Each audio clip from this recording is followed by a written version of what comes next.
pruža Kulio. Evo lopte na lijevu stranu, mora to zatvoriti sada Rizvanović. Centar šut u kazneni prostor, Jusuf Kone dobro intervenisao Lajim, eto vidjelo se odmah na početku. Teško svira, brzo su uzeli udarac iz ugla, treći već Rumuni. Ispao je sada Ihtjarević, centar šut, opasno je pred golom Sarajeva i pogodak za Kluž. Strelac čini mi se Bogdan Mara, ovo se nije smjelo dozvoliti, ali Sarajevo gubi 1-0 u 19. minuti susreta. Bio je na meti mnogih klubova, u Rosenborgu igrao svoju titulu sa tom ekipom, ali ostao u Klužu.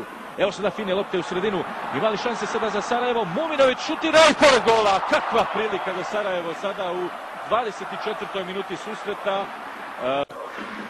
Duga lopta naprijed, to mora Belošević zaustaviti, ali Belošević samo spušta loptu za igrače Kluža, opasno je sada pred golom, Jusuf Kone i 2-0. Kakva sada greška, opet u odbrani Sarajeva, Torlak bio okrenut leđima, ali nema gola, čini mi se da na intervenciju pomoćnog suca, da vidimo, čini mi se da nema gola, ostaje 1-0. Ihtjarević. Evo sada nove prilike, Muminović. Povukao sada Muminović, čeka Rizvanović, ali kasni Rizvanović. Ipak sada se dobro ubacuje Rizvanović, povratna lopta, šansa za Sarajevo, Hadžić, gol, Sativa! Kakva šansa, kakva šteta! Kakva prilika za Sarajevo, još je opasno pred golom Klara, ali neće lopta u gol. Ništa nije slučajno. Drugi udarac u zastupni iz ugla, Belošević. Centar šut, šansa, Torlak, nema gola. Opet velika prilika. Vidimo sada ovo ubacivanje.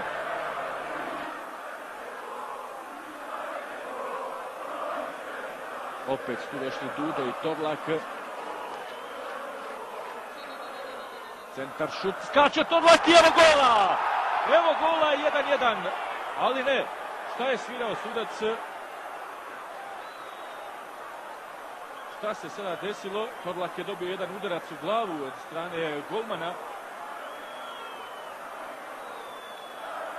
Čini se da sudija nije dao znak za izvođenje ovog slobodnog udarca i eto i Sarajevo je poništen pogodak.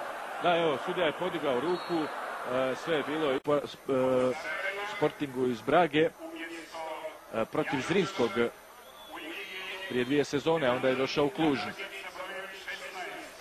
Nije izvršena izmjena u Klužu. Bilo je opasno, neko je došao iz drugog plana. Dakle, susret će napustiti Jusuf Kone.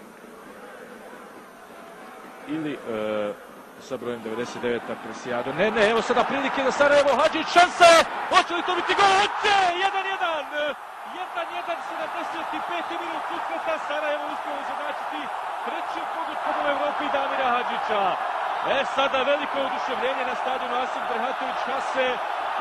Sjednula je ta kontra Sarajeva, Damir Hadžić uspio je savladati Klara, iako je Klaro i ovog puta dirao tu loptu, ali ona se za razliku od 34. minute ušuljala u njegovu mrežu. Ipak je Sarajevo došlo do izjednačenja u 76. minuti susreta. Možda sada ima priliku za potpuni preokret, vidjet ćemo. Nekih 30 sekundi će se igrati, ubacit će Belošević u kazneni prostor, dobro ubačena lopta, šansa i nema gola. Kakva prilika u 93. minuti. Ko je samo kresnuo, uhvatio se za glavu i Mehmed Janjoš, ali Klaro je bio tu u uglu. Evo vidimo još jednom, je to Torlak skočio. Svakog trenutka sudija Malek će vjerovatno svirati kraj, ali upravo je to u ovom trenutku učinio. Veliki aplauz. Dovoljno govori kako je igralo Sarajevo večeras. Prvih 15-20 minuta loše, prevelik respekt prema Rumunima, ali Rumuni su sjajna ekipa. Bilo kako bilo, Sarajevo je odigralo mnogo bolje od tada, od prvog primljenog gola i na kraju uspjelo izjednačiti.